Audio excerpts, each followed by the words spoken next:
Maravilha. Pastora, a senhora pode liberar o som, por favor? E... Ok. Tá bom. Queridos, que Deus abençoe a todos nós nesse momento e nossos corações são os terrenos férteis para que Deus possa ministrar, tá bem? Pai, nós queremos te agradecer pelo privilégio de mais uma vez nós podemos reunir em nome do Senhor. Deus, com o foco do aprendizado, Senhor, que o teu Espírito ministre sobre nós. Nós abençoamos o nosso professor, Senhor, que dispensa o seu tempo, o seu investimento em nós. Que o Senhor o retribua, Senhor, à altura, Pai. E nós te louvamos, Senhor, pela vida dele. E cada um dos alunos que já estão conectados, os que chegarão ainda, Senhor, que o Senhor possa ministrar o nosso coração nesta noite. Estamos aqui, Senhor, queremos aprender, queremos fazer, Senhor Deus, aquilo que o Senhor deseja, Senhor, aquilo que o Senhor ordenou, Deus, para que nós fôssemos e fizéssemos discípulos, Senhor, ensinando a obedecer tudo aquilo que o Senhor havia ensinado os discípulos, e nós vamos retribuir isso, nós vamos replicar isso, Senhor, de uma forma sensata, coerente, Senhor, baseado nos princípios do Senhor. Por isso, nós te agradecemos nesta noite, em o nome de Jesus, e que o Senhor ministre sobre nós. Amém. Amém, queridos? Amém. Amém. Amém. Deus continue nos abençoando. Ok? A irmã Gabriela já estava fazendo um comentário aí sobre o conteúdo, a facilidade que é de compreender isso aí. Né? Pergunto, todos já leram certamente o livro todo, praticamente. E nunca a primeira leitura ela é satisfatória. Sempre depois da leitura vem a releitura e as anotações, os apontamentos, para depois nós começarmos a construir a nossa argumentação, por assim dizer. E nós estamos hoje na nossa terceira aula. É certo que alguns ainda não vieram. Na aula passada nós abordamos até o capítulo 4, mas não de forma conclusiva o capítulo 4. E, portanto, nós ainda teremos parte do capítulo 4 hoje a ser estudado e também parte do capítulo 5, onde nós estaremos fazendo as nossas abordagens. O capítulo 4 é uma visão histórica da apologética e o capítulo 5 nós temos aí as formas de apologética. Então, são estes os nossos temas desta aula. Espero que possa colaborar, contribuir de forma satisfatória a todos os senhores e senhoras que estão comprometidos com este curso, com este seminário, esta forma de aprendizado do Ministério Fé e Família proporcionando a todos. Espero que todos possam crescer um pouco mais, até porque o nome do nosso curso é Seminário de Aperfeiçoamento e Crescimento na Fé. E nada mais justo e mais correto que começar também, crescer na fé também, fazendo uso da apologética cristã, que é a nossa temática em abordagens nestas 4 aulas, nestas 4 unidades.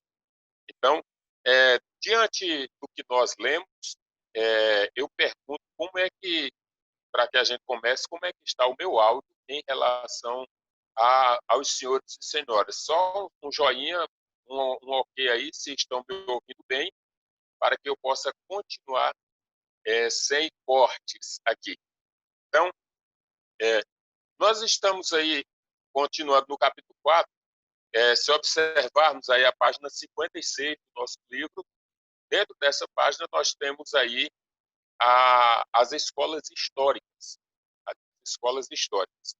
Pergunto, todos aqui leram o livro todo, certamente, mas já fizeram a releitura do capítulo 4, alguém poderia me dizer que entenderam, que quais são as dúvidas que já surgiram de imediato ao fazer uma leitura prévia, visto que o conteúdo, como eu havia pontuado em outra ocasião, o conteúdo ele tem há uma certa quantidade de informações que talvez não seja habitual, costumeiramente lido ou estudado por alguns, talvez de uma forma diferente daquela que nós já tínhamos visto outra hora. Porém, essas escolas nós temos aí duas, na verdade, a escola subjetiva e a escola objetiva. A escola subjetiva e a escola subjetiva. O que vem a ser essa escola objetiva e escola subjetiva? O que isso tem a ver? Qual é a relação dessas questões com a apologética cristã? Qual é a real significação disso para que se compreenda o que realmente quer dizer isso para nós, do ponto de vista do conteúdo que nós estamos abordando, a saber, a apologética cristã? Vamos lá. Dentro dessas escolas subjetivas, nós temos aí uma situação que pode ser simplificada, resumida, de forma que eu poderia dizer que a razão na modalidade subjetiva, a razão ela não está tendo a sua contribuição para o crescimento, para o aperfeiçoamento e crescimento da questão da espiritualidade. Dentro disso aí, por que na modalidade subjetiva, dentro dessas escolas históricas, na modalidade subjetiva, a razão não tem parte. A razão era como se ela fosse um elemento contrário à espiritualidade. Ou seja, deprecia completamente a razão, e tem um texto de Lutero, uma frase que Lutero fala que ele é contrário praticamente à razão. É como se a razão ela tivesse completamente efeito contrário no sentido do desenvolvimento da minha religiosidade. Em outras palavras, trocando por miúdos, a razão e a religião, ou a razão e a fé, na subjetividade da apologética, nesta escola histórica, a razão e a fé teriam aí seriam completamente opostas umas à outra, uma à outra, de modo que ao crescer de forma racional, ao buscar compreensões de forma racional, isso seria praticamente efeito nulo em relação à religião.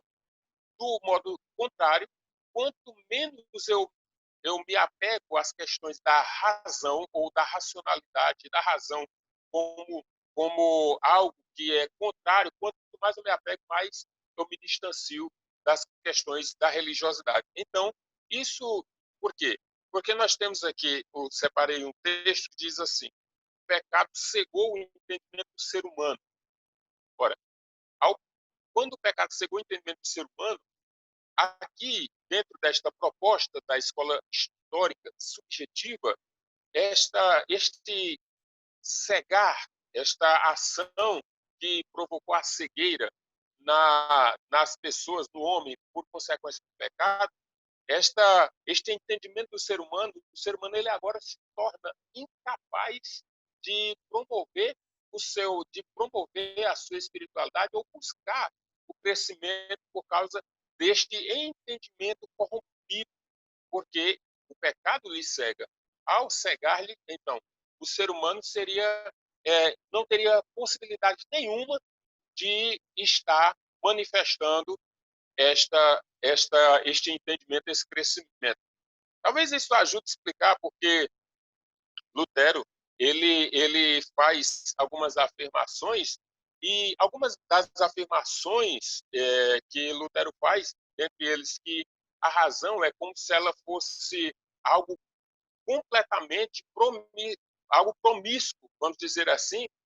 Então, desta forma, o ser humano seria, então, incapaz. Agora, vamos lá. Alguém se lembra do que eu disse? Qual é a imagem do ser humano? Qual é a imagem de Deus no ser humano? Alguém se lembra? Pode falar para mim, para que a gente continue nossa pauta? Alguém se lembra? Pode falar, tenha liberdade.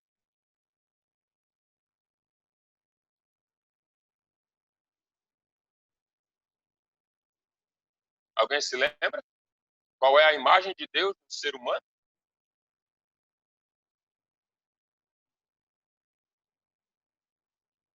Não? E a semelhança? Alguém se lembra?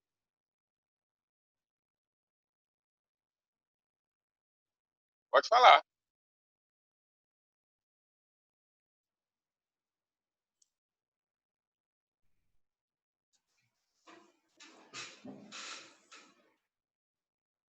Sim.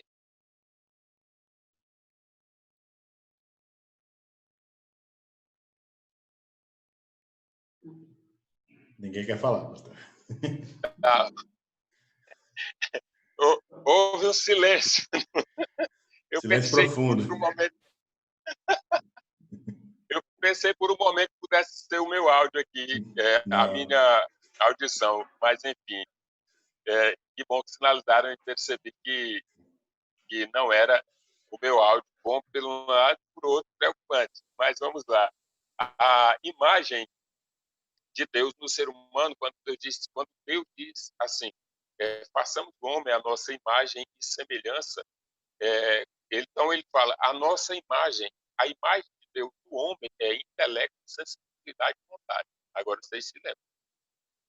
Intelecto, sensibilidade e vontade. Lembraram que nós fizemos pontuações relacionadas a isso, e a semelhança de Deus do homem, quando Deus soprou nas narinas do fôlego que Deus sopra no homem, ele sopra a psique. A semelhança de Deus do homem são os atributos morais, são as qualidades morais de Deus.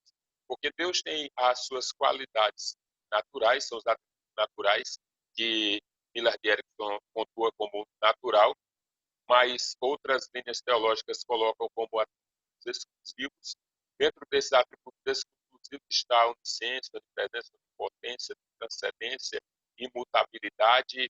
Então, diante destas semelhanças e diante desta imagem, a imagem de Deus do homem é intelecto, sensibilidade e vontade. Intelecto, sensibilidade e vontade. Então, intelecto, sensibilidade e vontade. Lutero ele também diz que não foi o homem, quando o homem pecou, ele, além de perder a semelhança, ele também agora tem a sua imagem distorcida. E dentro dessa imagem distorcida, nós observando o nosso conteúdo dentro dessa perspectiva subjetiva, dentro da apologética, da sua abordagem histórica, esta imagem distorcida, esta imagem, ela faz com que o ser humano não consiga, dentro da subjetividade, entendam? Não é isso que eu estou afirmando, estou tratando do conteúdo. Afirma que o ser humano não consegue e que toda a sua capacidade é nula, porquanto o homem está com o seu entendimento cego por causa do pecado. Isso é dentro do subjetivismo. Alguém já leu sobre a teologia negativa? Sim ou não? Só sim ou não? Não. A teologia negativa, se alguém teve o cuidado de observar dentro da subjetivismo desta escola, percebam que ela apresenta, de certa forma, uma semelhança com a teologia negativa. Por quê? Porque para a teologia, para a escola subjetivista ou para a escola subjetiva e apologética, qual é a real situação? O ser humano incapaz, pelo entendimento, de chegar. Já vou dar a oportunidade para a senhora, irmã Gabriela. A senhora quer falar? Então, ah, dentro desta é, escola, se acredita que o ser humano, o ser humano é incapaz de chegar a um entendimento por causa do seu pecado que cegou o entendimento desse ser humano. A outra situação apresenta a semelhança com a teologia negativa. O que é que preconiza a teologia negativa? Tem a teologia positiva e a teologia negativa. A teologia negativa diz que o ser humano é incapaz de conhecer a Deus. É como se fosse, a gente poderia chamar isso da incognoscibilidade do homem em relação a Deus, ou seja, o ser humano incapaz de conhecer a Deus. O ser humano incapaz de conhecer a Deus. Isso é o que prega a teologia negativa. E, deste outro lado, como é o nosso conteúdo, a teologia subjetiva, ela trata da dificuldade do ser humano de se relacionar com Deus, de se relacionar com Deus por causa da sua situação, da sua atividade. Isso é o que prega o subjetivismo dentro dessa escola histórica. A semelhança com essa teologia negativa se dá exatamente por causa dessa afirmação de que não é possível compreender a Deus, de que não é possível compreender a Deus. Já na escola objetiva, nós temos aí também, que trata também, tem duas escolas aí, a escola da teologia natural e a escola da teologia e a escola da revelação. A escola da teologia natural e a escola da revelação. Qual é a diferença entre ambas? Enquanto no subjetivismo, Deus, o ser humano é incapaz de conhecer. Pelos processos de entendimento, ele não chega porque o seu entendimento está cego por causa do pecado. A sua razão não se manifesta e é incapaz de produzir conhecimento a respeito de Deus, ou pelo menos de tentar chegar a uma compreensão a respeito de Deus. Já na teologia, já na escola objetiva, pontuei que ela tem a ênfase entre a razão e a religião. Eu poderia, enquanto no subjetivismo, razão e religião se distanciam, são opostas completamente uma à outra, ao passo que a presença de um é a nulidade da outra. Aqui na teologia objetiva, há a fundição, ou seja, a interação entre a razão e a religião. Na escola natural, há uma interação entre a razão e a religião. Agora, na escola da revelação, aí nós temos o homem, isso aí é uma proposta de Calvino. O homem não regenerado não pode ser convertido. Ou seja, dentro da escola objetiva, o ser humano ele é capaz de chegar ao conhecimento de Deus por meio da razão. Eu vou explicar ainda nesta aula algumas questões relacionadas à razão, relacionadas à lógica, já pontuamos no viés, e agora vamos trabalhar em outra linha. Já o ser humano, na proposta de Calvino, e aí você vai entender também que dentro da teologia calvinista, a regeneração ela precede a fé. A graça ela é irresistível, ela não é preveniente. Dentro do calvinismo, a graça é irresistível. Dentro desta graça irresistível, o primeiro passo é a regeneração e depois a fé. Ou seja, a graça precedente à fé. No arminianismo é o contrário. É a fé precedente à graça.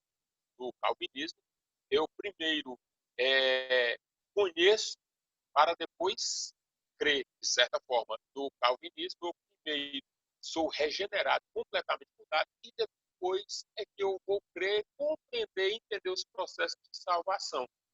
Dentro dessa doutrina calvinista, dentro da proposta arminiana, o crer O homem é justificado pela fé. A fé precedente a todas as ações.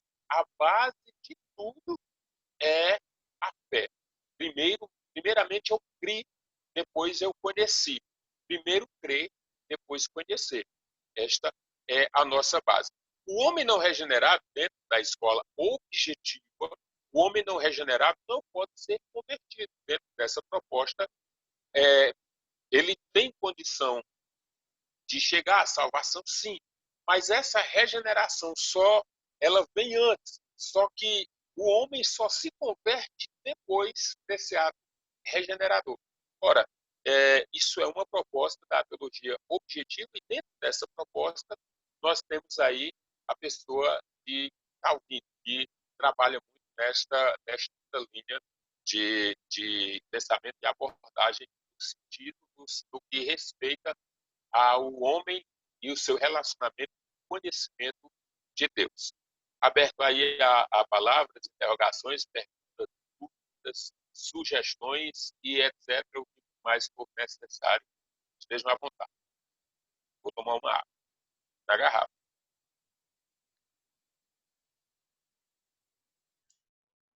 Gente, quem quiser fazer alguma observação para o pastor, é só habilitar aí o microfone e falar, viu? Pastor, tudo bem? Depois eu tiro. Tá, jóia. Por gentileza. Pastor, por gentileza, eu precisava só que o senhor, a respeito da escola subjetiva, tá ali Kierkegaard e também tá Pascoal. E nessa escola, eu só queria que o senhor pincelasse um pouco sobre Kierkegaard. Eu queria saber mais ou menos assim, qual a influência dele sobre essa escola subjetiva e Pascoal também. Só para eu dar uma olhadinha, eu estou vendo os dois aqui, eu queria saber alguma coisa assim, por gentileza. Certo.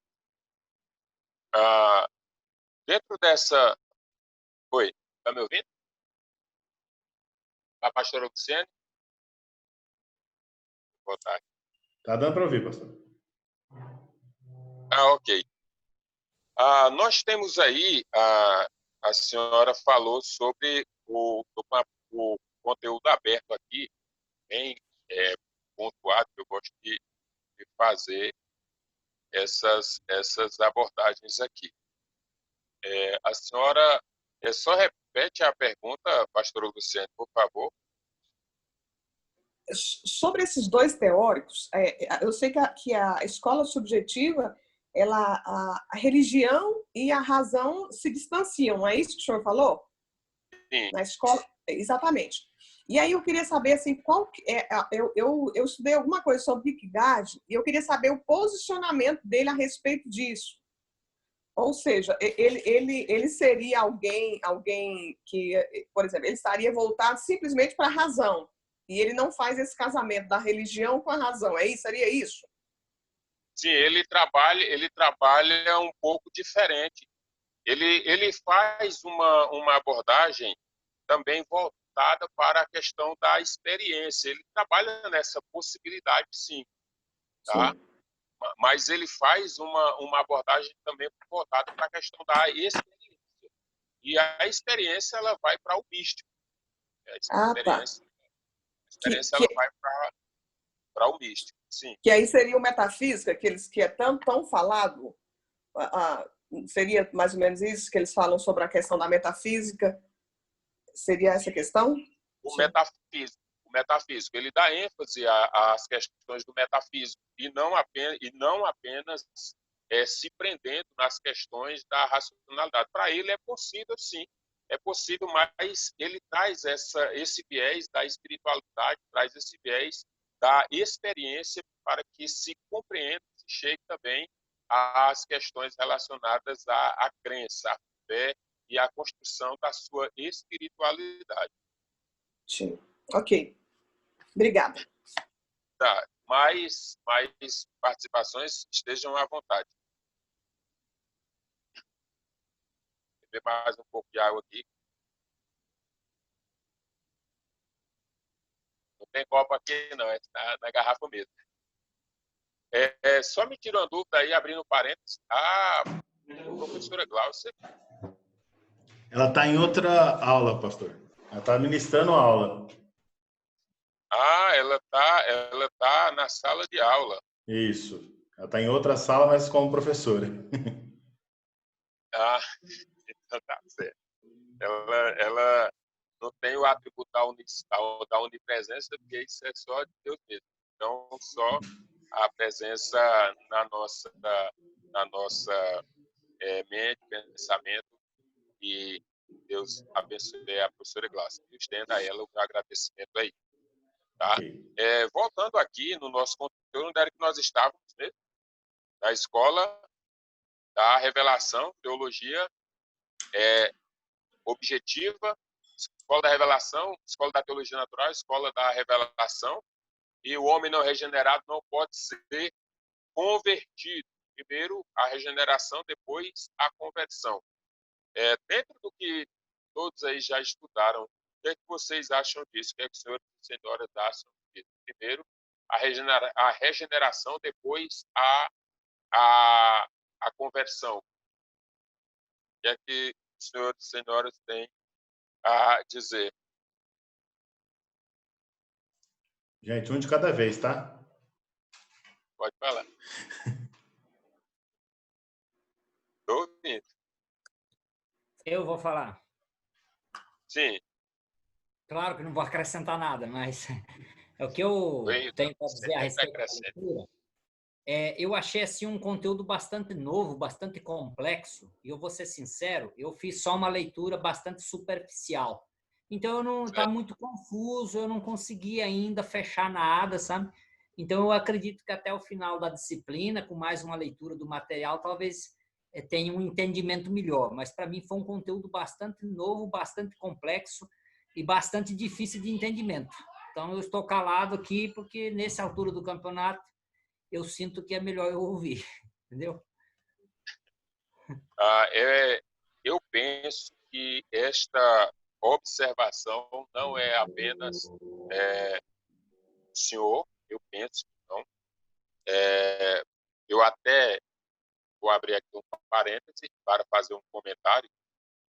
Eu até comentei com o professor pastor Reginaldo a respeito do conteúdo. Também fiz alguns comentários com a professora Gláucia, também com relação ao conteúdo. O conteúdo é bom, é riquíssimo.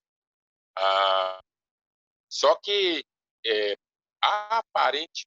aparentemente ele, falando quanto professor da disciplina, eu achei ele um pouco fechado, um conteúdo um pouco fechado, no sentido das abordagens. Ou seja, se ele fosse um pouco mais aberto, simplificaria mais para os senhores e senhoras que estão, talvez, tendo o primeiro contato com algum conteúdo relacionado a isso.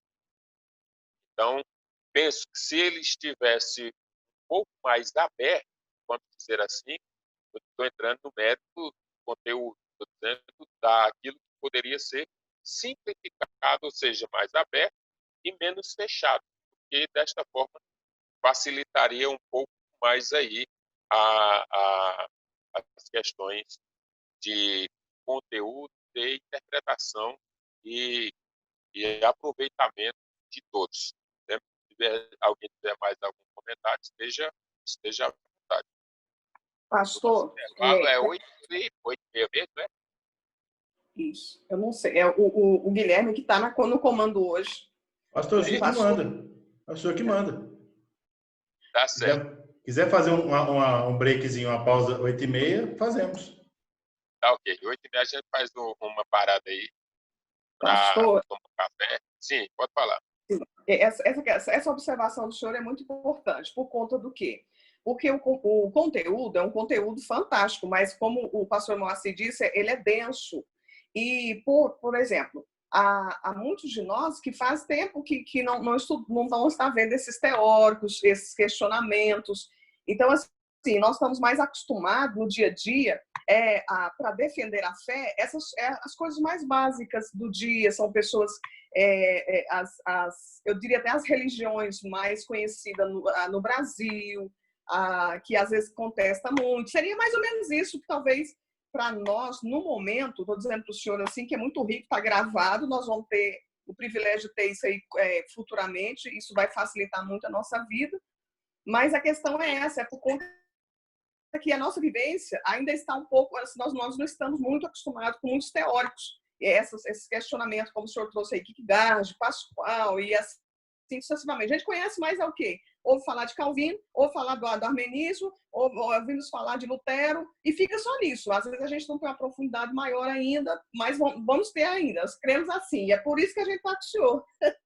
E com relação, o senhor falou a respeito da regeneração e a... Qual é o nome da regeneração que o senhor falou? O que nós achávamos da regeneração? A regeneração precedente à conversão. Exatamente, Ou seja, porque o contrário, não é? A conversão vem primeiro, a regeneração ela é paulatina. A gente tem aprendido assim. E aí a gente queria a gente queria ouvir a sua opinião. Nós cremos nessa questão. A pessoa se converte hoje e aí o espírito dela está regenerado, está vivo para Deus novamente. Mas a alma, que é onde o senhor colocou lá anteriormente, onde o senhor colocou a imagem, essa alma que é intelecto, sensibilidade, vontade, vai aos poucos sendo transformada. Esse é nosso padrão de crença, é essa. E a gente quer isso a gente chama de progressiva, santificação progressiva. Verdade. E isso aí, pronto, considerando aqui, dentro dessa escola objetiva, a gente está dentro do nosso conteúdo, o homem não regenerado, proposta de Calvino, não pode ser convertido. Isso é uma ideia da graça irresistível. Se a graça é irresistível, aí nós estamos dentro desta proposta de Calvino, onde de Agostinho, primeiramente, depois seguido por Calvino e outros teólogos mais que seguem esta doutrina. Significa dizer que a graça ela precede a fé. Como assim a graça precede a fé? Aí entra na doutrina dos decretos de Deus. Dentro dessa doutrina dos decretos de Deus, então, se acredita que há o grupo, as pessoas que Deus já escolheu para que estivesse salva e as que Deus escolheu para que não estivessem salvas. Então, quem Deus predestinou à salvação, logo, este, independentemente de sua fé, este será salvo. E o outro grupo, que, independentemente da apologética, do que se tente fazer, do que se tente convencer, do que se tente instruí-lo, este grupo já está condenado dentro dos decretos de Deus. Ele já, na proposta de Calvino, é essa. Então, por isso essa concepção de que o homem não regenerado não pode ser convertido. Então, se o homem regenerado não pode ser convertido, é porque nós estamos dentro de uma doutrina da graça irresistível. Dentro disso, ela é contrária à proposta doutrinária que nós, enquanto cristãos, adotamos. Nós adotamos a seguinte ordem, vamos dizer assim, chama de Ordo Salutis, que é a ordem da salvação. A Ordo Salutis para o arminianismo Ordo Salutis para o arminianismo primeiro, creio. Primeiramente, a fé. Pela fé sou justificado. Pela justificação, eu vou ser regenerado. E essa regeneração, que a gente também chama de santificação, ela é progressiva. Nós temos o aspecto da santidade. No que diz respeito ao aspecto da moral, ou seja, de dentro para fora, eu já começo a manifestar moralmente caráter de modo que o meu comportamento já reflete nova natureza. Do outro lado, esta santificação progressiva vai mostrar para cada um de nós que nós estamos num processo. João faz uma abordagem relacionada a esse texto. João, na primeira epístola, se não me falha a memória, capítulo 3 ou capítulo 4, não me recordo bem. Mas João faz uma abordagem nesse sentido. pontuando a sequência e que nós estamos em aperfeiçoamento.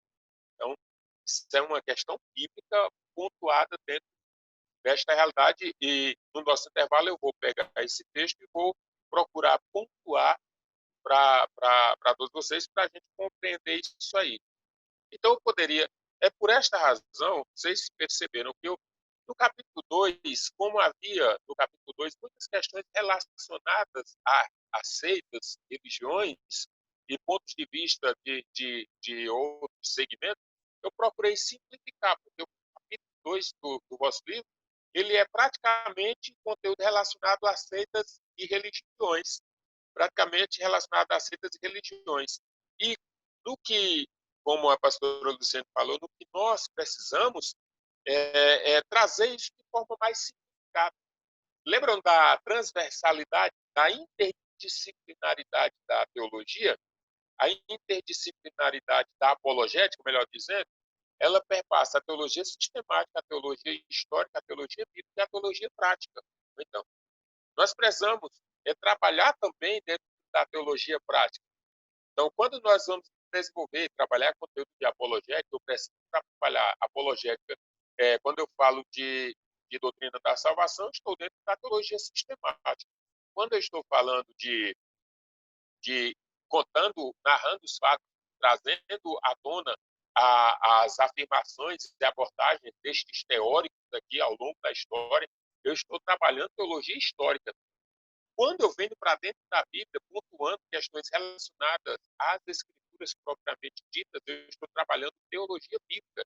E quando eu estou agora aqui trazendo para os senhores e senhoras questões práticas, então, é o que a senhora comentou muito bem pontual, a observação, é que nós estamos acostumados com algo mais prático, porque isso realmente é o que faz com que nós cresçamos, faz com que nós evoluamos. Porque, às vezes, o saber da teoria e de quem pensou assim ou aquilo outro, talvez isso termine em um dado momento parecendo, não que seja, parecendo que não vou usar. Mas vai usar algum dia. Mas talvez demore, talvez não demore, mas vai usar um dia. Então, que a senhora pastora Luciane pontuou, e o meu parecer é este: fé, justificação, regeneração seguida de santificação, e esta santificação ela é progressiva. Progressiva. Falando de santificação, sim, pode falar. E essa ordem de salvação que o senhor está trazendo, essa daí é o armenismo, certo? Estou correto? Essa que o senhor trouxe agora, crer, fé, justificação, regeneração. E a gente, nós, o Ministério Fé e Família, a gente sempre é muito perguntado: vocês são calvinistas ou vocês são armenianos? Sempre a gente ouve esse questionamento constantemente de alguns. Então, o que a gente procura fazer, pastor? A gente é mais para armeniano do que para calvinista. Então, essa é a nossa proposta, que a gente também cresce, que tudo é pela fé e é justificado. À medida que você é justificado, a partir do momento que você crê, você é justificado. O processo é paulatino, é essa regeneração, essa santificação. E o quê? O alvo é a santidade. Essa é a nossa proposta. Nós cremos assim. Positivo. É importante, pastor Luciano, ressaltar que quando o assunto é salvação, sim, nós precisamos nos fechar naquilo que nós cremos como proposta doutrinária. Sim. Quando o aspecto é ministério, aí tem muitas questões relacionadas aí dentro da administração eclesiástica, dentro da eclesiologia, dentro de conteúdos relacionados aos ministérios. E aí sim nós temos muito a aproveitar das concepções e das propostas de Calvino. Uhum. Nós temos muito a aproveitar. Então nós separamos as nossas vertentes quando partimos para o assunto ordem da salvação. Aí nós separamos os nossos caminhos, mas eu creio que de algum modo, nós vamos nos encontrar lá na frente. Só não vamos nos embaraçar com estas propostas, né? Ok. Mas, enfim, continuando aí, dentro do nosso conteúdo ainda, eu separei, fiz questão de sublinhar aqui. Eu sempre fico assim, meus materiais são tudo rabiscados, com marca-texto e outras coisas mais. Em resumo, eu pontuei aqui, na página 62 do nosso livro, tem uma frase que eu separei aqui, o teólogo calvinista Abraham Kuyper desenvolver a noção de antítese. Segundo ele, existe uma antítese absoluta a dois tipos de princípios com os quais cristãos e não cristãos estão fundamentalmente comprometidos: Deus como soberano e o homem como autônomo. Em resumo, os cristãos e os não cristãos são incapazes de fitar os olhos no problema central. Os não cristãos são incapazes de verificar ou testar a revelação de Deus nas Escrituras, porque partindo do princípio de que elas são a palavra de Deus, seus ensinamentos precisam ser aceitos como princípios primários norteadores de tudo, antes de qualquer verificação. Por outro lado, o cristianismo não consegue convencer os não cristãos com base em argumentos filosóficos e evidências históricas, porque isso, de per si, já pressupõe alguns princípios cristãos. Continuando, diz, não pode haver senso comum ou neutro entre cristãos e não cristãos. Segundo esse ponto de vista, a apologética tradicional precisaria ser abandonada. De maneira negativa, os apologistas cristãos deveriam procurar expor a raiz religiosa cristã que está por trás de todo pensamento não cristão. De maneira positiva, os cristãos deveriam tentar modelar a verdade cristã ao mundo, reconstruindo a sociedade de acordo com os princípios bíblicos. Ou seja, como se todas as bases dos cristãos e dos não cristãos estivessem todo mundo no mesmo barco. Como se essa ideia de que esta apologética tivesse realmente que surtir efeito, isso aí é como se nós estivéssemos, em outras palavras, trocando por miúdos aí, batendo em ferro frio. Depois, leiam, eu vou passar, tem uma teologia sistemática do Franco Ferreira e do Alan Mir, eles fazem uma abordagem muito interessante a respeito da cosmovisão cristã, e eles tratam exclusivamente em pontos relacionados ao tradicionalismo e ao pressuposicionalismo, que é o que nós vamos estudar aí no capítulo 5, as escolas e as formas gerais de apologética, que é o evidencialismo e o pressuposicionalismo, que nós vamos falar dentro de instantes. Então, para este autor aqui, teria que eliminar isso aí. Mas, dentro de uma proposta relacionada àquilo que é da revelação, a escola de teologia, a escola de revelação, onde o ser humano é incapaz de ser salvo, de buscar conhecimento de Deus antes da regeneração, se ele é incapaz, então isso aqui mergulha um pouco dentro daquilo que nós havíamos falado, que seria os decretos de Deus relacionados ao ser humano. Já está decretado quem vai ser salvo e já está decretado quem vai se perder. Então, não é bem esta a questão que nós precisamos salientar. Então, voltando um pouco lá atrás, nós havíamos falado, precisamos construir uma defesa da fé sólida, capaz de fazer com que nós consigamos dialogar com pessoas que não creem, partindo do pressuposto que nós cremos, da forma como nós cremos, e eu penso que na primeira aula foi gravada aos senhores e senhoras. Preciso saber do que creio, por que eu creio e para que eu creio. Preciso saber disso aqui. E no mais, nós vamos construindo a nossa vida cristã e a nossa espiritualidade de acordo com os princípios doutrinários das Escrituras. Então, dentro disso aqui, eu já queria adiantar aqui para as formas de apologética cristã. As formas de apologética cristã. Leram aí o capítulo 5 também? Leram e já releram? Como é que está aí? Pode falar.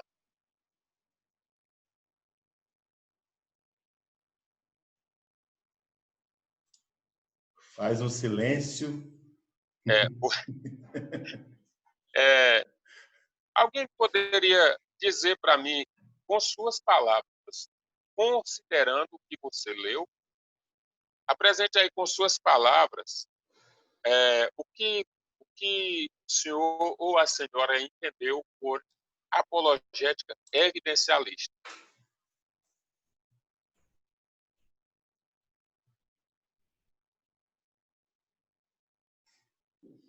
Pode falar.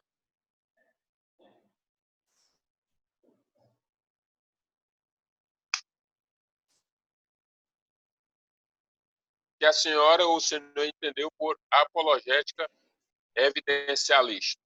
O que seria isso aí? O que seria essa apologética evidencialista? Pode falar.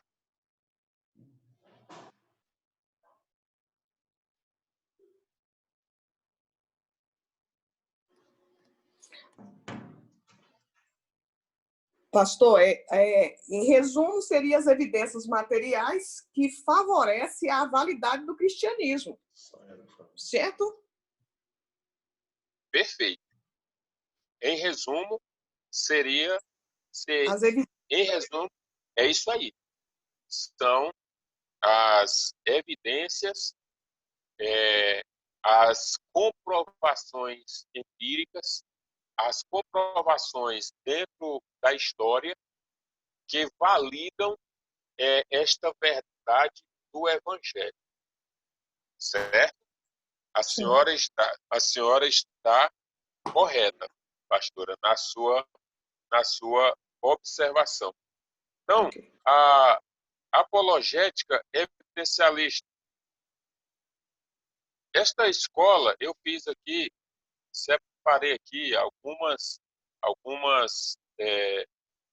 ponderações em relação a isso.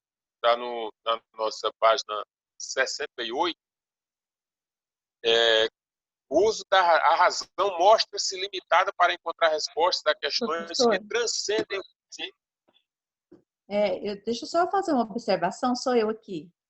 É que eu não sei se os irmãos, eu aqui. Queria fazer uma observação dentro de tudo que o pastor Márcio falou e a pastora Lu falou. Eu também tenho encontrado muita dificuldade, porque para mim é totalmente novo, né, essa matéria.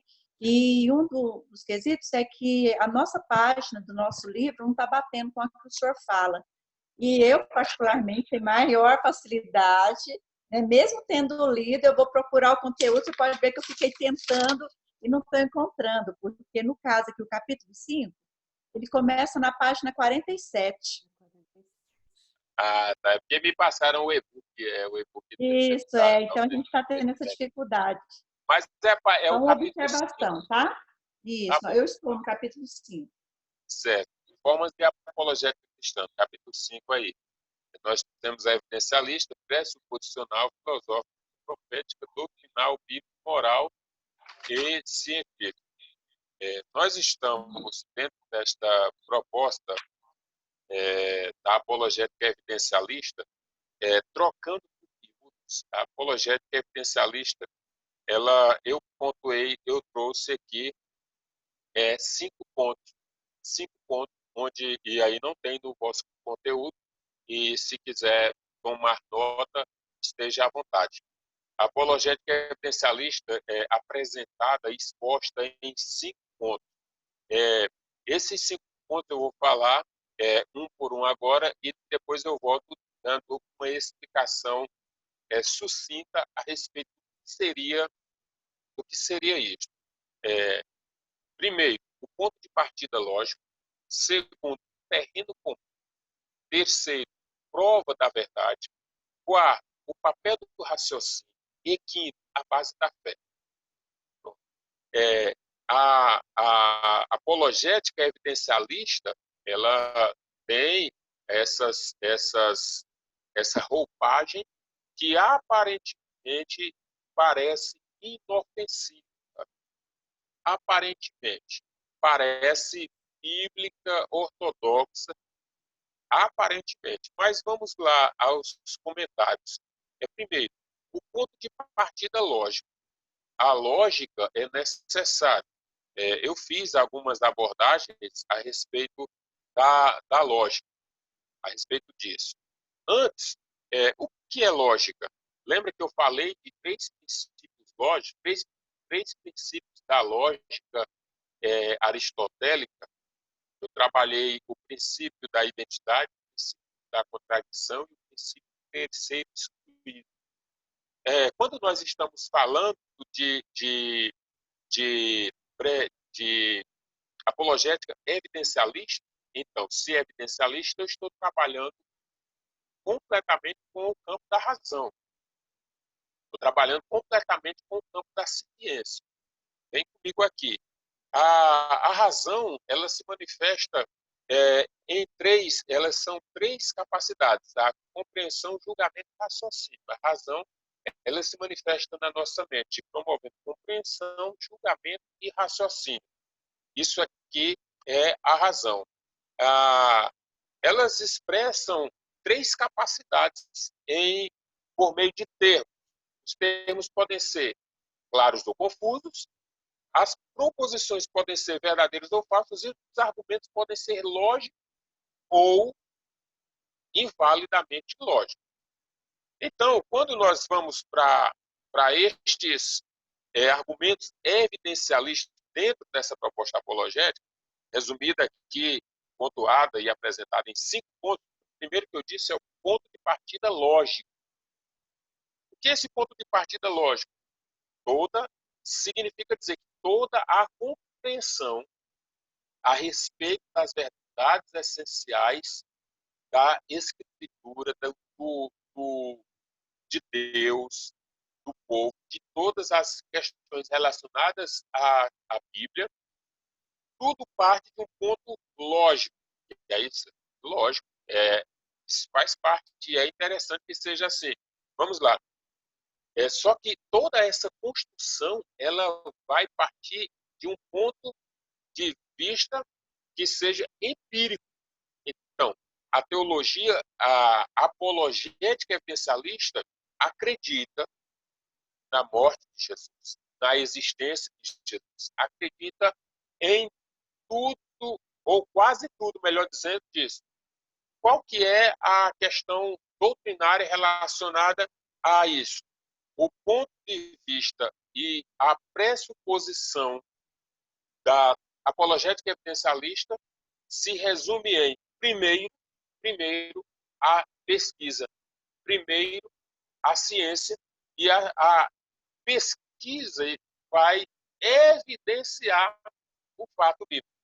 Em outras palavras, a Bíblia só é verdade se a ciência, se o empirismo comprovar que é verdade. Se empiricamente não for evidenciado logo, não há 100% de verdade naquilo que está escrito.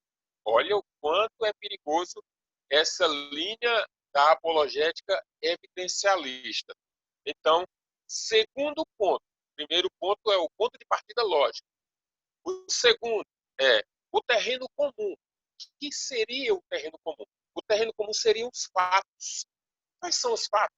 Os fatos, os dados. Isso é o contexto cultural, social de cada pessoa. A sociedade, ela está em um contexto cultural, social, político e religioso. E isso, tanto a percepção dos não crentes, quanto a percepção dos crentes, todos eles têm algo em comum na percepção.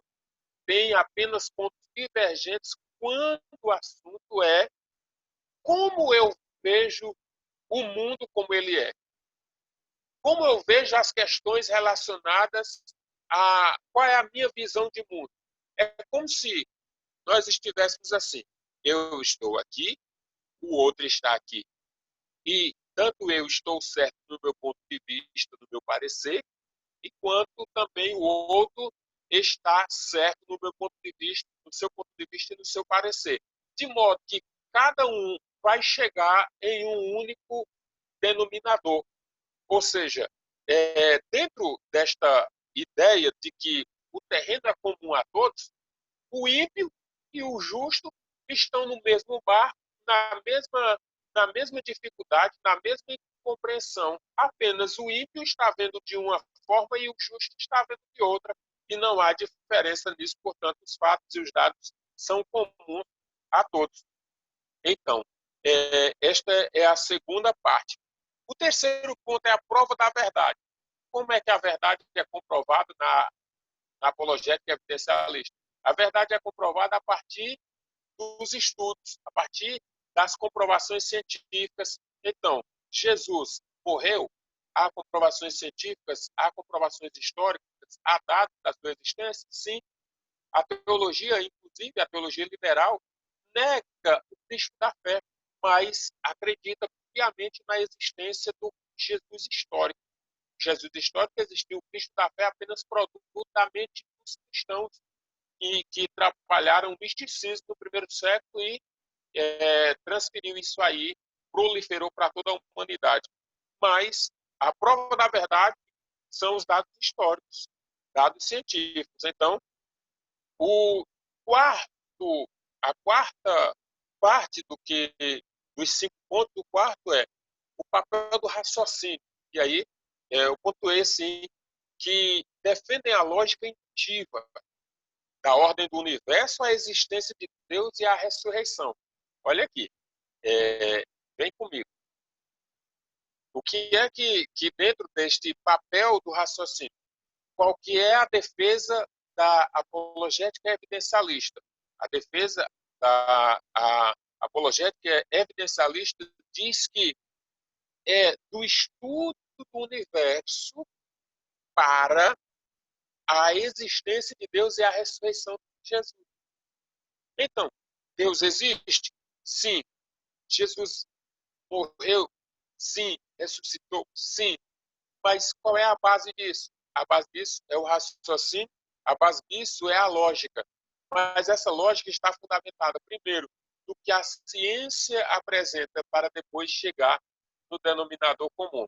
E, por fim, a base da fé. Para a apologética evidencialista, a base da fé. Para eles, a fé não é 100% certeza. Em outras palavras, não há certeza absoluta. E, por fim, não há certeza absoluta. E, portanto, por que se acredita, se adota o cristianismo como verdade? Porque o cristianismo é a vertente mais aceita por todos em relação às questões relacionadas ao Cristo. Não é que é verdade absoluta, não é que é 100% real, não há certeza concreta, não há. Mas como é aceita, então se admite. Então, a teologia, a apologética evidencialista, ela peca quando a base da sua pressuposição não é crer que Deus existe e que se revela por meio da sua palavra, mas a base da sua pressuposição é a ciência, a comprovação histórica e científica dos fatos. Então, a diferença é esta. Então, a apologética evidencialista, primeiro, as comprovações científicas, para depois a crença. Mas, eu disse na aula passada, os pressupostos iniciais da nossa, que nós precisamos continuar e nós precisamos ter isso internalizado em nós. Pressuposto inicial. Trabalho especificamente 2. Primeiro, crer que Deus existe. E segundo, ele se revela por meio da sua palavra. crer que Deus existe. Segundo, que ele se revela por meio da sua palavra. Não é crer no que a ciência diz, não é crer no que a história diz, é crer primariamente, que Deus existe. E crer primariamente que ele se revela por meio da sua palavra. Isto consiste a nossa construção, a nossa cosmovisão, a nossa fé e a nossa apologética será construída em cima disso. Então, os 5 pontos elencados aqui da apologética evidencialista são estes: do ponto de partida, que é a construção dos dados, a partir de um dado empírico, é o terreno comum, que são os fatos, tanto o ímpio quanto o justo estão no mesmo barco da ignorância, e alguns percebem de um jeito, outros percebem de outro. O terceiro é a prova da verdade, enfatizando os dados históricos. O quarto ponto é o papel do raciocínio, ou seja, a ordem do universo, primeiro em estudo, depois as concepções a respeito da atividade da existência e, por fim, a base da fé, que a certeza absoluta ela é impossível, é improvável. O cristianismo é aceito como religião verdadeira simplesmente porque a maioria assim acredita e não porque Cristo, de fato, seja 100% Deus e 100% humano. Então, essa é uma parte, e já depois do nosso intervalo aí, 5 minutinhos de intervalo, pode ser? Para a gente tomar uma água, tomar um café, você dá uma olhadinha aí nas atualizações do Zap, de repente alguém mandou bem mensagem, né? Então, esteja à vontade aí. Comentários, dúvidas, sugestões? Pastor Lidiano? Sim. É o César que está falando. O César. Sim. Tem como bolar alguma forma de fazer algum exercício mais prático? Como, por exemplo, uma das turmas, algum aluno fazendo ataque, o outro fazendo a defesa? Porque está muito na teoria e na prática a gente está meio perdido, né? Eu, pelo menos, eu estou, porque eu estou vendo na teoria algo que novo para mim, alguma parte nova e outra parte assim, meio perdido. Então, não sei se todo mundo está assim ou eu estou assim, não sei. Eu estou lendo, estou vendo, mas eu estou querendo visualizar isso na prática. Como é que eu vou funcionar isso para mim? Eu me defendendo na minha fé. É isso que eu estava querendo ver. Como é que eu vou aplicar isso, né? Isso. Eu vou responder a sua pergunta quando eu explicar a apologética pressuposicionalista. Aí eu vou trabalhar a evidencialista e a pressuposicionalista, apresentar os pontos divergentes entre ambas e instruí-los qual das duas vertentes nós vamos trabalhar na construção da nossa defesa, quando nós assim formos interrogados, interpelados aí para dar as respostas necessárias às razões da nossa fé. Tá bom? Assim que eu explicar, eu já faço uma abordagem prática dentro desse conteúdo aqui. Tá bom? Tá bom. Eu estou ansioso, esperando. Tá bom, obrigado. Tá certo. 5 minutinhos, pastor? 5 minutinhos. Então tá, 8h45 retornaremos. Tá, vou dar uma pausa na gravação aqui, então. Ok. Retomamos. Maravilha. Agora, todo seu. Ok, obrigado, Guilherme. Deus abençoe. Eu trabalhei agora no nosso intervalo apologética evidencialista. Agora trabalho a apologética pressuposicionalista. O nome já pressupõe. Pressuposicionalista. Então, vamos partir de pressupostos. Primeiro pressuposto. Eu disse que nós temos 2. Crer que Deus existe e que se revela por meio da sua palavra. Estes são os pressupostos iniciais para que se estude e faça as abordagens necessárias. Ok. Dentro desse pressuposicionalismo, ou dessa apologética pressuposicionalista, nós também separamos aqui 5 pontos para apresentá-los. Então, primeiro ponto de partida lógico, construção a partir da Bíblia. Mudou. Construção a partir da Bíblia, a Escritura como centro, e não mais a ciência como centro, não mais a pesquisa como centro, não mais o empirismo como centro, mas a Bíblia como centro. Então, esta é a primeira parte da apologética pressuposicionalista. Segundo, não há terreno comum. Enquanto na evidencialista o terreno é comum a todos, na pressuposicionalista não há terreno comum. Percepções distintas entre crente e incrédulo.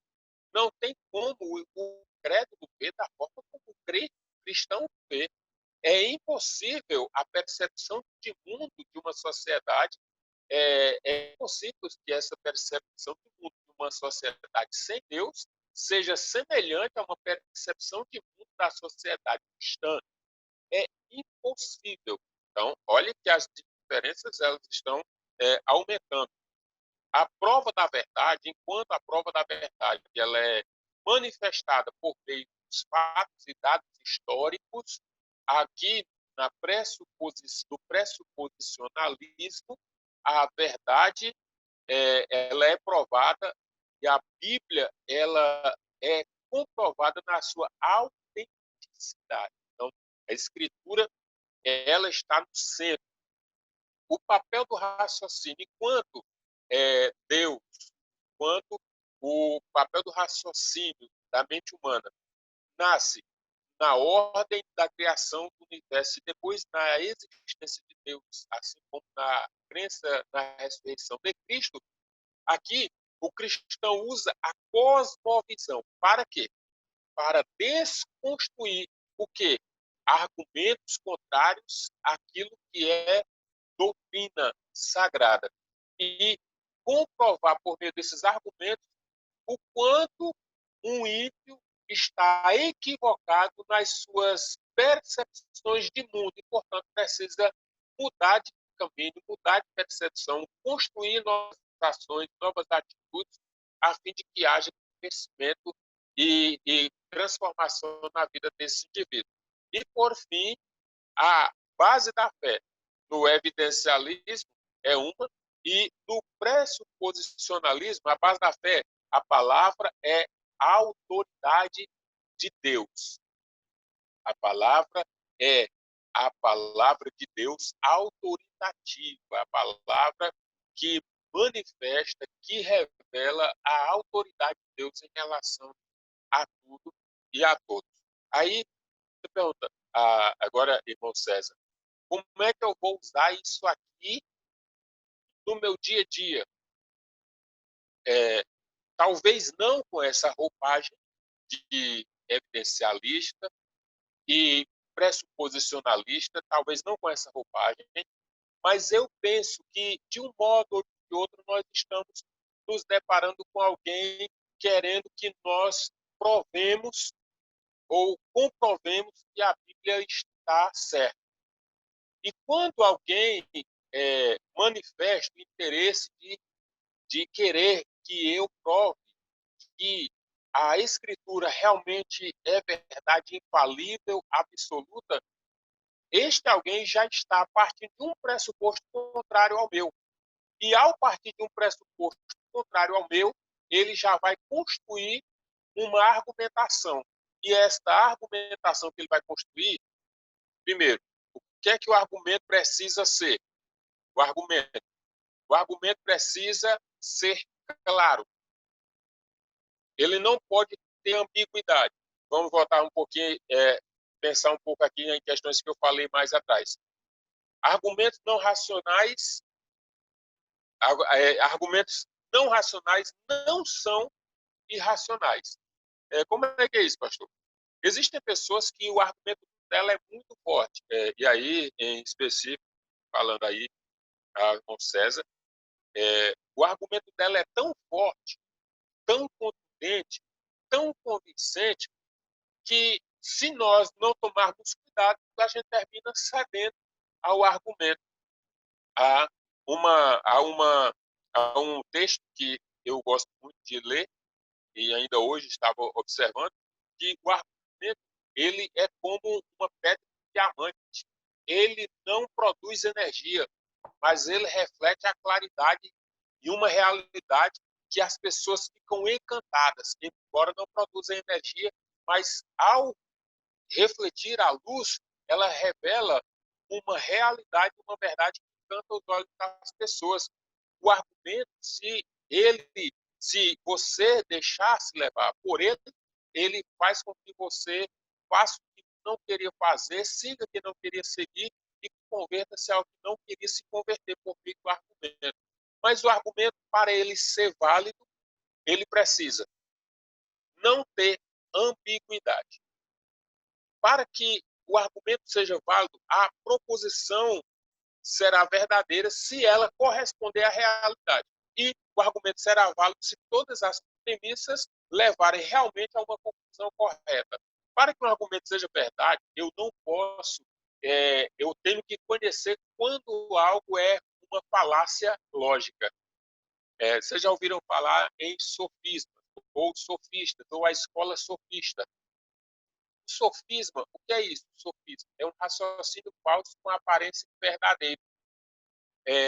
Essa escola sofista, os filósofos dessas escolas sofistas, eles traziam seus argumentos e as pessoas estavam encantadas com aquele argumento. Pode ser até mentira, mas é tão boa a conversa que o camarada termina caindo do ponto de galho. Mas o que quero dizer com isso? O que eu quero dizer é que quando nós não sabemos quais são os pressupostos, primeiro, crer que Deus existe, segundo, que ele se revela por meio da sua palavra, eu preciso acreditar e ter bem fundamentado os meus pressupostos. Ou seja, todas as vezes que alguém chegar com um argumento que tente fazer com que você prove, entenda. Não é Pastor, você que tem que provar nada. Sim, quem falou? Luciene, pode? Pode, por favor. Tá. Permisso. Pastor, o senhor falando isso daí, algo bem prático, talvez, eu não sei se calharia bem. Quando Jesus morre, os fariseus vão até as autoridades e dizem assim, ó, vão lá, põe uma pedra, sela, põe soldados, porque tem uma palavra que diz que ele vai ressuscitar. Aí o que acontece? Eles vão roubar o corpo, esse corpo vai desaparecer e eles vão falar que Jesus ressuscitou. E diz que essa notícia correu por toda a terra. É tanto que quando Lucas vai escrever, ele vai falar, olha, o que eu estou escrevendo é comprovado, isso aqui foi fatos, para quê? Para comprovar, no caso, a pessoa de Jesus. Seria isso? Sim. O argumento deles... Sim. Um exemplo, por exemplo, assim, uma coisa prática que a gente está na Bíblia, porque nós estamos num nível, o senhor está discutindo um nível científico maravilhoso. E aí, às vezes, como diz, às vezes nós estamos aqui simplesmente só, a gente estuda Bíblia. Acho que se eu trazer um exemplo da Bíblia assim, mais direto, talvez facilitaria. Pronto. Uhum. Esta aí é uma questão pontual, porque ela interfere nas abordagens teológicas daquilo que é o liberalismo teológico. O que acontece? Quando eles dizem assim, olha, diga que roubaram o corpo dele. Aí, a ideia que se tem é essa de que roubaram o corpo. Lembra do que eu disse lá, de que a verdade, ela precisa ser comprovada. O argumento só é verdadeiro quando há um fundamento lógico. E se a lógica é porque existe uma comprovação contrária àquilo de que se falaram. Por exemplo, trocando por miúdos, alguém é acusado de um assassinato. Ora, beleza, vamos acusar alguém. Então, leva ao banco dos réus. Matou quem? Qual é a prova material do assassinato? Qual é a prova material? O defunto. Onde é que está o defunto? Então, o defunto sumiu. Então, se o defunto sumiu e ninguém viu, então como é que se prova o contrário? Como é que diz que alguém morreu só pelo fato de ele ter desaparecido? Ou que alguém roubou? Aí se aplica o princípio lógico. Disseram que roubaram o corpo. Se roubou, quem roubou? Nunca apareceram os ladrões. Então, prevalece o enunciado principal, que é o princípio da identidade. Prevalece o enunciado principal. O enunciado principal é qual? Ele ressuscitou. Então, se ele ressuscitou, quem viu ele depois de ressuscitado? Aí, muitos viram ele depois que ele ressuscitou. E essa é uma prova histórica que a ciência pode até não acreditar, mas é uma prova histórica que Jesus ressuscitou e foi visto por muitos. Então, se ele foi visto por muitos, inclusive no dia da sua ascensão, e depois os pais da igreja vão comprovar, passando de apóstolo aos pais apostólicos, esta verdade. E ela perdura até hoje. Então, isto é uma questão de argumentação, uma questão prática. Jesus morreu, Jesus ressuscitou. Mas disseram que roubaram o corpo dele. Então, se roubaram o corpo, precisa aparecer quem foi o ladrão e precisa aparecer a prova material do roubo, que é o objeto a ser roubado. No caso de Jesus. Para onde foi? Nunca se acharam, nunca se comprovaram quem roubou, também nunca se comprovou quem foi roubado. Quem foi roubado apareceu, então é porque não teve quem roubou. Se tivesse quem roubou, alguém teria que ser condenado. Quem ia assumir essa culpa? Ninguém. Quem ia se submeter a dizer, foi eu que violei o selo romano de um túmulo que apenas seria a morte. Quem é que violaria este selo? Ninguém. Então, isto é uma interrogação, um argumento que pode surgir no meio de cada um de vocês e de cada um de nós. Não só este, como outros argumentos relacionados à nossa fé cristã, e todos nós podemos ser interrogados a respeito de algo nesse sentido aí. Agora, vamos sempre partir do pressuposto de que eu creio que ele existe, que se revela por meio da sua palavra, creio que a sua escritura é divinamente inspirada, creio que ela é revelação de Deus, ela é a palavra de Deus, e partindo disso, aí eu vou construir as minhas argumentações para me defender dessas pessoas que tentam desconstruir essa verdade. Lembra daquilo que eu falei, penso que na aula passada, sobre isso, que as pessoas querem que você prove que não é verdade o que você está crendo, que você prova que não é verdade. Nem ela consegue provar nada, e nem nós conseguimos provar nada. Mas os fatos bíblicos comprovados pelas escrituras, seja por meio da profecia, seja por meio do evangelho, têm se comprovado. E esta é uma questão que nós precisamos estar preparados. E tenho certeza que, irmão César, o senhor é de um país, pelo menos descendente de pessoas de uma religião completamente diferente da nossa. Os países orientais têm uma cultura religiosa distinta da nossa. E certamente não deve ser fácil, não. Certamente não deve ser fácil a relação entre uma cultura religiosa e a nossa cultura religiosa enquanto cristãos. Pode falar, você. Por exemplo, a minha família é composta de shintoístas e budistas. Ou seja, todas as duas religiões têm mais adeptos que o cristianismo no mundo. O cristianismo é a quarta ou quinta mais adepto no mundo. O budismo já está lá na frente. O shintoísta é mais que o budista ainda. E todas as duas veem mais o homem, mais filosofia do que foi em termos de filosofia, o cristianismo fica até para trás. Então, eu vou discutir com uma prima, por exemplo, que ela quis argumentar comigo sobre reencarnação, sobre espiritismo, porque ela é espírita, né? E eu sou cristão. Aí eu fiquei calado, eu falei assim, eu não vou entrar nessas discussões. Eu deixei, mas ela ficou me cutucando. Aí ela veio com aquela passagem da Bíblia de Saul, que consultou os espíritos para justificar Sempre que... usam esse texto aí. É. Aí eu falei assim, tudo bem, quer ir nessa aí? Eu falei, então vamos ler mais para frente o que aconteceu com Saul. Então eu usei a própria palavra para poder me defender, mas eu já vi assim, discutir com espíritas, né? É um povo que lê muito e que tem muita teoria para poder justificar a fé deles. Mas eu falei assim, eu não vou entrar em discussão, mas quando eu fui atacado, eu falei assim, usar a própria palavra para poder me atacar, eu falei assim, então vou usar a própria palavra para me defender, tá? Mas em Olha, termos de filosofia, tá? O budismo, que olha mais para o homem, tem que se humilhar para poder justificar, fazer o bem. Então, em termos de filosofia, for olhar isso aí, a gente, algumas coisas, o cristianismo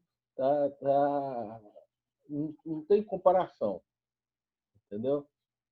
Porque o budismo prega uma coisa diferente do cristianismo. Então, a, se eu fosse olhar essa parte, não dá para discutir. Então, eu prefiro não discutir na minha família para não ter briga, tá? certo. É sábia a atitude de não entrar em discussões que não gerem edificação, até porque, irmão César, aos nossos familiares, aos nossos parentes, só se ganha pelo testemunho, pela Isso. evidência cristã em nossa vida. É, eles não, os parentes não creem, mesmo aqui em todos os locais, são os mais desacreditados em nós. São os que mais, às vezes, atrapalham, são os que mais falam, são os que mais reclamam. Os inimigos, Jesus disse uma palavra muito interessante, os inimigos do homem são de dentro da sua própria casa. E a família de Jesus, que ele considerou sua família, são todos aqueles que fazem a vontade dele, não aqueles de sangue que estavam querendo que ele saísse do meio do povo. Então, ah, aos que estão mais próximos, a gente só ganha pelo testemunho. A palavra, às vezes, ela falta, mas se a palavra faltar, mas as minhas ações recompensarem essa minha falta de fala, então, pelo meu testemunho, eu vou conseguir mostrar e demonstrar Cristo para eles. Então, e aí parte daquela premissa. Crê? Sim. Não crê? Não, não creio.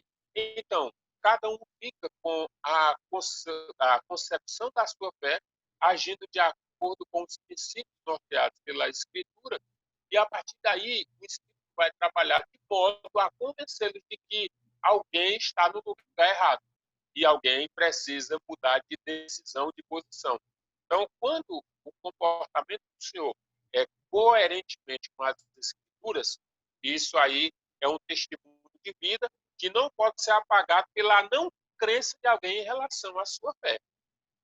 Ou seja, Deus não muda, o Espírito Santo não muda, as pessoas que acreditam nas reencarnações sucessivas, do nirvana, como a proposta budista, na proposta hindu, na proposta shintoísta, do Seishodoye também, e tantas outras vertentes filosóficas, consideradamente religiões filosóficas, de filosofia, como o senhor bem pontuou, considerada religião filosófica, não tem como a gente entrar em uma discussão sem que haja primeiro, uma ideia formada e que se creia realmente que isto é assim. Tem uma questão interessante, Marcelo. Quando o seu argumento é tão incisivo que as pessoas elas terminam não querendo ceder, o argumento do senhor mesmo sendo incisivo, a pessoa que não crê, ela sempre vai dizer assim, mas eu não concordo. Ou seja, ela sempre vai manifestar a oposição a você. sempre, mesmo que o seu argumento seja superior, seja verdadeiro, seja lógico, seja pontual, ela sempre vai dizer, eu não concordo. Quando ela diz, eu não concordo, internamente ela já acreditou que você está certo. Ela só não quer concordar porque não quer ceder à sua concepção de religião. É só por esta razão. É uma coisa que um cristão em defesa da sua fé não faz. É chegar a outro e dizer, eu discordo de você, eu discordo de você por isso, por isso, por isso. O cristão, ele mantém firme nas suas convicções. Lembra de Paulo no Areópago de Atenas? Paulo lá, Atos 17, 23, Paulo no Areópago chegou lá e os filósofos estavam lá discutindo muita filosofia, discutindo questões antigas em relação a muitos assuntos. Paulo chegou lá, tinha um altar erigido, tinha lá a mensagem, ao Deus desconhecido. Então, Paulo, quando chegou ali, ele apresenta o Deus desconhecido. Quem era o Deus desconhecido? Aí Paulo vai falar do Evangelho de Jesus Cristo e vai fazer com que aquelas pessoas sejam transformadas pelo poder da palavra. É por esta razão, irmão César e todos os outros seminaristas, que quando a gente está estudando a Escritura, a gente observa que não é tão simples, mas quando a gente não fala de nós mesmos. Paulo não falava com palavras persuasivas de sabedoria humana, ele deixou isso bem claro. Eu não falo com palavras persuasivas de sabedoria humana, mas o que eu falo é inspirado por Deus. Isso é palavra de quem está cheio do Espírito Santo. Então, tem a hora certa de falar, tem a hora certa de entrar. Então, quando a gente conhece, o Espírito Santo, ele se encarrega de fazer com que nós nos lembremos e ele coloca para nós exatamente as palavras corretas para chegarmos a entendimento a respeito daquilo que ele tem para todos nós. Tá? Alguém mais ia falar? Esteja à vontade.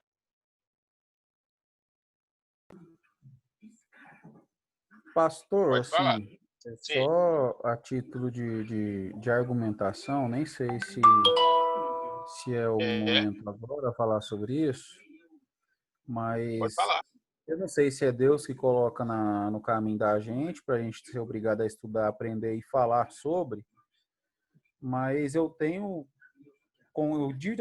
conversas e diálogos com o pessoal espírita que fala sobre a reencarnação. É algo que a gente pode descartar. A Bíblia diz que para o homem só existe uma morte, né?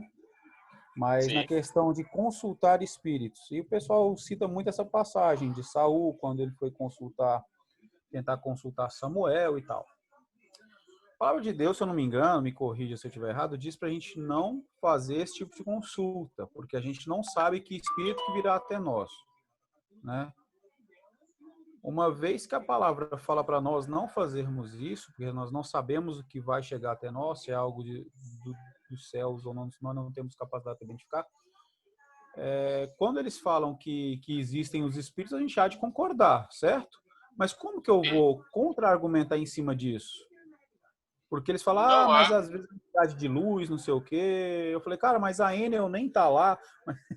Mas enfim, de luz ou de escuro, mas enfim, eu fico meio assim, porque às vezes a gente tem que se posicionar, e eu sempre me posiciono. Diz, nós que somos espíritas, nós somos cristãos e tal, aquela forma deles de falar. Só que tem aquele porém, né? Eles trabalham de uma forma que o Senhor não agrada, e o Senhor nos orientou a não fazê-lo. Então, precisaria fazer um tipo de contra-argumento, mas mostrando dentro da própria palavra que eles, sei lá, às vezes eu estou pecando nisso, eu estou um pouco inseguro para falar. E eu vi vocês falando sobre exatamente esse ponto que o César tocou, né? Que ele tem esse problema com a família dele. E eu achei que seria coerente perguntar talvez sobre isso, para eu parar de passar vergonha às vezes. Então, essa é uma questão muito interessante, irmão Juliano. E, embora a gente vá trabalhar isso aí com mais profundidade nas religiões, seitas e heresias, embora a gente vá trabalhar isso aí com mais profundidade, eu já poderia adiantar para o senhor a seguinte argumentação. Quanto à questão dos espíritos da invocação, isso acontece, sim, acontece. Agora, quem são essas pessoas? Quem são essas pessoas? O texto de Hebreus que o senhor diz, o homem é ordenado morrer uma só vez, partindo daí segue-se o juízo. Aí eles usam o texto de Elias e de Moisés também, usam o texto de Elias e de Moisés, dizendo que, mas na transfiguração estavam lá Elias e Moisés. Mas entendamos. Foi transfigurado. Quem mudou, quem transfigurou-se foi quem estava em carne transfigurou-se para que estivesse em contato com o plano eterno, a saber, Jesus transfigurou-se. E ao transfigurar-se, ele fala, só que a transfiguração de Jesus aparece lá Moisés e Elias. Moisés e Elias. Aí eles falam que aquilo ali é a reencarnação. Só que como é que pode? Se Elias não morreu, para reencarnar teria que morrer. Elias não morreu. Mas Moisés morreu. Se Moisés morreu, Deus fez o sepultamento e escondeu o corpo de Moisés. Só que eles não estavam ali reencarnados, eles estavam em corpo glorificado, o corpo que eles estão assumindo o plano eterno. E quem estava no corpo mortal era Jesus, que teve que transfigurar-se para que falasse com eles e também falasse com Deus. Tanto que Deus, naquele dia, deu testemunho e disse: este é meu filho amado, a ele ouvi, e não a lei e os profetas representados por Elias e por Moisés. E, portanto, os dois desaparecem e prevalece Jesus. Então, não há possibilidade de comprovação entre aquilo. Aí entra a questão do argumento. O argumento apresenta o quê? O argumento precisa ser lógico, esse argumento precisa ser condizer com a realidade, precisa ser lógico, e esse argumento não pode estar com falácia lógica. Ou seja, eu acredito que há espíritos que falam com outras pessoas. Isso é bíblico. A Bíblia aparece vários textos de pessoas de feiticeiros e tantas outras pessoas, sim. Agora, quem eram estes espíritos? Aí eu não posso dizer. Eu fico com o que a Bíblia diz, porque o meu pressuposto inicial é crer na inspiração e revelação da Escritura como palavra inspirada por Deus. E a palavra não me diz nada a respeito desta pessoa que foi e possivelmente voltou. Então, a pessoa foi, possivelmente voltou? Não voltou. Por quê? O texto de Lázaro e rico. O rico e Lázaro. Rico morre e está no plano eterno. Lázaro morre e também está no plano eterno. E não há contato com este que está no plano eterno com aqueles que estão no plano terreno. Não há contato, embora haja consciência, porque ele diz, permita que vá. Ele reconhece tanto Lázaro, que está no seio de Abraão, tanto quanto reconhece a sua condição miserável, tanto quanto reconhece que lá na terra, no plano terreno, estão os seus familiares. E é tanto que ele requer o direito de voltar e dizer para eles não irem para lá. Mas quem está falando diz, não tem como você voltar se não acreditarem em você em vida. Como é que não acreditar em você depois da morte? Significa dizer que não tem possibilidade nenhuma. Então, é mais fácil acreditar em quem está vivo do que se acreditar em quem está morto. Então, se isso acontecesse, ninguém também daria crédito. Então, por que vende-se essa ideia de que é possível as pessoas virem e falarem com outros? Isso, na realidade, para nós cristãos, que cremos nas Escrituras, cremos com verdade absoluta, inspirada, autoritativa, nós cremos que são espíritos enganadores. E quem é que vai convencer essas pessoas? E aí não sou eu. Eu tenho apenas que apresentar os argumentos relacionados à Escritura. Mas se essa pessoa também não crê na Escritura, eu vou jogar pérolas aos porcos, porque ele não vai acreditar, embora seja verdade, embora seja absoluto, embora seja a palavra de Deus, ele não vai acreditar. Então, prevalece aí a ideia de que só a eternidade vai revelar a ele aquilo que nós, pela nossa argumentação, não conseguimos mudar. Entendeu? Amém. Alguém mais? A minha esposa chegou aqui. Fala, dá um alô para a turma aqui. A minha esposa vai dar um alô para vocês aí, viu? Ministério Fé e Família. Oi, aí, ó. gente. Minha esposa. Paz do Senhor. Tudo bem? Tudo E aí, esse jóia? professorzão aqui, o que vocês estão achando dele? Muito bom, muito bom. Ó, que bom. Ele fala muito bem de vocês, viu? Pastora Luciana, a Ai, esposa do pastor. prazer, pastora. Prazer nosso, muito obrigada. Obrigada pelo seu esposo, tem contribuído muito para que nós possamos aí crescer em conhecimento e graça, viu? Muito obrigada, querida, tá? Oi, gente. Espero conhecê-los em breve, viu? Por favor, quando a senhora estiver aqui em Goiânia, vá nos visitar. Vai ser um prazer recebê-la, tá? Tá bom. Bom Muito demais. obrigada. Deus abençoe. Amém, querida. A Deus. paz. Muito obrigada. Beijo. Então, voltando aqui na nossa aula, irmão Juliano, eu respondi a sua pergunta, eu deixei faltando alguma coisa aí. Alguém mais queria Não, pastor, falar relacionado aí? tudo perfeito. Tudo perfeito. Tirou bastante minha dúvida. Alguém mais quer falar para a gente caminhar para o nosso final? Pode ficar à vontade. Então, entre a evidência e a pressuposição, ficamos com qual? Entre a apologética evidencialista e a apologética pressuposicionalista, ficamos com qual? Segunda, pastor. A segunda. Sim. Perfeito. Sim. Perfeito. Por simples razões. A palavra de Deus, a Escritura, como a base fundamental de toda a nossa construção, conhecimento teológico e do saber científico, tudo nós precisamos estar ancorados nas Escrituras. Ok? Tudo. Então, isso aí, irmão Juliano, irmão César e os outros mais, isso aí se constrói. Então, estou no pressuposicionalismo. Então, eu pressuponho que a Escritura é verdade infalível. E, portanto, eu vou segui-la toda a minha vida. O que ela diz, eu creio. O que ela não diz, eu não digo nada. O que ela recusa, eu recuso. O que ela fala, nós acatamos. Então, se nós não nos fecharmos na nossa questão doutrinária, a gente vai ficar vagueando, cocheando entre dois pensamentos. Então, essa é a minha palavra aí para os senhores e senhoras, tá bom? Irmã Gabriela, queria falar? Irmão Juliano, irmã Luciene.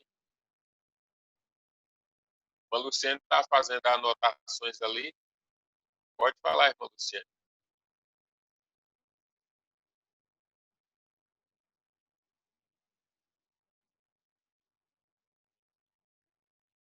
Quem mais ia falar? Irmão César, irmã Patrícia, irmão Joaquim.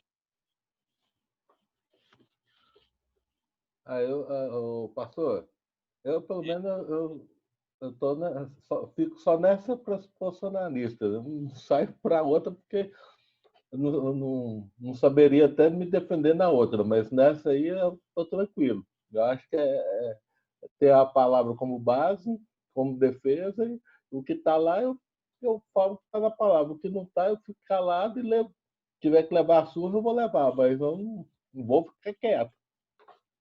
Eu vou ficar na palavra. É isso que eu penso. Então, é por isso que nesse curso nós vamos continuar estudando as 4 áreas da teologia. As 4 áreas. A sistemática, a histórica, a bíblica e a prática. Sabe por quê? Porque Não tem como a gente falar de questões históricas se não entrar dentro da teologia histórica. Não tem como a gente falar de questões bíblico-doutrinárias sem a gente entrar na teologia bíblica. Não tem como a gente falar de conteúdos complexos a respeito de religiões, de seitas e heresias, sem a gente entrar, mergulhar profundamente. Eu vou pegar aqui para vocês, para mostrar conteúdo. Apologética, eu gosto muito. Apologética é uma área que eu gosto muito de trabalhar. E então eu adquiri essa coleção que eu a exploro bastante. E o senhor vai sortear ela para nós. Oh, maravilha. É da Geográfica Editora Geográfica. Eu vou, são 6 volumes, eu vou ler para o que é que nós encontramos aqui de conteúdo. Ciência cristã, cristadelfianismo, Igreja Evangélica Voz da Verdade, maçonaria, Nova Era, seu volume 6. Volume 5, cultos afro-brasileiros, fé Bahá, hinduísmo, a Igreja Apostólica da Avó Rosa, mormonismo, Igreja Messiânica, Igreja da Unificação, judaísmo, racionalismo cristão, Ordem Rosa Cruz, Adventistas do Sétimo Dia, budismo, Hare Krishna, Meninos de Deus, Testemunhas de Jeová, Espiritismo, Islamismo, Santo Daime, Sechunoye, Adeptos do Yoshua e como identificar uma seita, catolicismo, igreja local, legião da boa vontade, tabernáculo da fé. Então, é uma coleção com 6 livros, são fantásticos e se vocês tiverem a oportunidade de adquirir, principalmente aí os que têm muitos embates com as religiões, quando o campo é da filosofia, é um viés. Quando o campo é essa discussão das religiões, é uma outra realidade, é uma outra situação. Então, aqui são 6 volumes. Qual que é o nome dessa coleção, pastor? Série Apologética. Eu vou tirar uma foto e mandar no grupo aí. Tá? 7? São 6 livros. Não, o nome dela? Série Apologética. Série Apologética. Série Apologética. Tá? Então são conteúdos que nos enriquecem muito e agregam valor à nossa pesquisa. E para trabalhar seitas, religiões e heresias, que assim, sempre que eu vou trabalhar uma disciplina, eu termino adquirindo algumas obras literárias para que valide mais ainda as nossas abordagens, tá bom? Então, eu vou postar no grupo assim que eu terminar a aula, nós vamos postar no grupo e também posso encaminhar algumas ideias aí. Eu vou colocar no plano de aula, eu vou colocar algumas sugestões de livros para que se façam leituras complementares a este conteúdo, tá bom? Então, pessoal, era isso aí. Deus possa continuar nos abençoando, tá? Vamos continuar firmes no nosso propósito de crescimento e aprendizado. Lembre-se, a teologia, ela tira o nosso chão. A teologia, ela tira o nosso chão. Alguém pensa assim, eu fui estudar teologia e me arrebentei. Não. A teologia, ela tira o nosso chão. Vai depender com quem você está apegado, para você não cair. Porque ela vai tirar seu chão.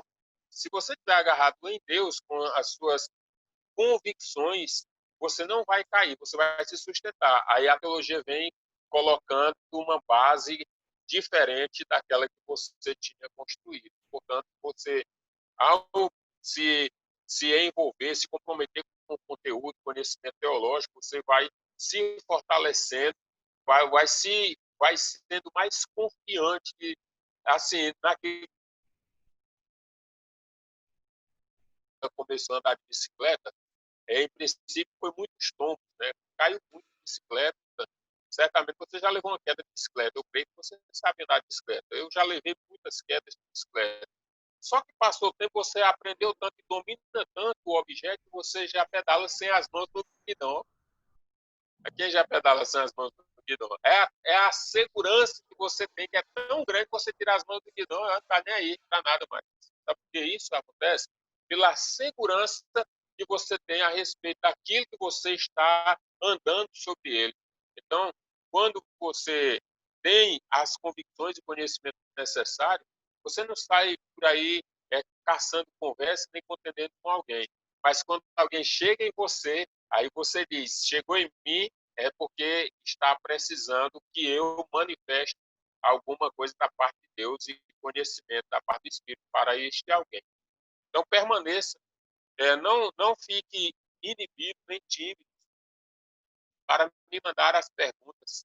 Assim, me mandando as perguntas, as suas dúvidas, eu vou fazer algumas considerações e aquilo que eu não souber, eu vou procurar as universidades aí e a gente vai procurar, de um modo ou outro, ajudar os senhores e as senhoras na satisfação da sua dúvida, para que não haja prejuízo no nosso aprendizado. Tá bom? Então, era isso aí. E até a próxima segunda-feira. É o nosso último encontro, né? Segunda-feira. Exato. Eita, passou rápido. Então, irmão Guilherme, Deus abençoe. Amém, Deus pastor. Muito abençoe a obrigado. coordenação do culto. Bem, o senhor. Vamos pedir novamente ao pastor Luciene fazer o encerramento. Já que ela fez a abertura, eu pedi para ela fazer o encerramento. Tá bem. Olha, queremos agradecer você, Guilherme, você e a Patrícia, por hoje ser os nossos tutores. Muito obrigada, tá? Thaís, aí, obrigado, presbítero César, ele está aí sempre acompanhando e lá, durante a semana ele está sempre pontuando. Muito obrigada. E a todos os alunos e ao senhor, pastor. Muito obrigado pela sua dedicação a nós e investir o seu tempo. Muito obrigada. E depois só precisa falar o nome da sua esposa, que o senhor não falou, tá bom? Magda Cristina. Magda Cristina, é bom para a gente saber quem é. Tá, mas que nós vamos dar um abraço. Amém? Tá bom. Pai, muito obrigada por hoje. Muito obrigada, Senhor, porque nós começamos a entender, Senhor.